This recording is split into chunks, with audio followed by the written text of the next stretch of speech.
യഥാർത്ഥത്തിൽ ഷിബിലി നമ്മളെ ലജ്ജിപ്പിക്കുന്ന ഒരു കാര്യമെന്ന് പറയുന്നത് അന്വേഷണം കൃത്യമായിട്ട് അവിടെ നടക്കുന്നതേയില്ല.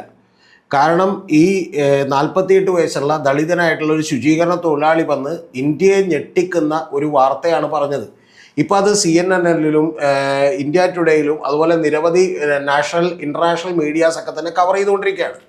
ഈ ഇൻ്റർനാഷണൽ മീഡിയാസ് ഇതിനെ കമ്പയർ ചെയ്യുന്നത് എന്തുമായിട്ടാണെന്നുള്ളതാണ് അടുത്ത പ്രശ്നം. അത് യഥാർത്ഥത്തിൽ ഈ പറയുന്ന 1993 മുതൽ 2011 വരെ മെക്സിക്കോയിലൊക്കെ നടന്നിട്ടുള്ള ഫെമിസൈഡുകളുണ്ട് എന്ന് പറഞ്ഞിട്ടുണ്ടെങ്കിൽ കൂടുതൽ സ്ത്രീകൾ അതിനകത്ത് കൊല്ലപ്പെട്ടത് കൊണ്ടാണ് അതിനെ ഫെമിസൈഡ് എന്ന് വിളിക്കുന്നത്. ഏതാണ്ട് ആംനസ്റ്റി ഇൻ്റർനാഷണലിലേക്ക് റിപ്പോർട്ട് പ്രകാരം 2021 3500ഓളം വരുന്ന സ്ത്രീകൾ കൊല്ലപ്പെട്ടു എന്ന് പറഞ്ഞാൽ പെർ ഡേ ഒരു 10ഓളം പേര് കൊല്ലപ്പെട്ടു.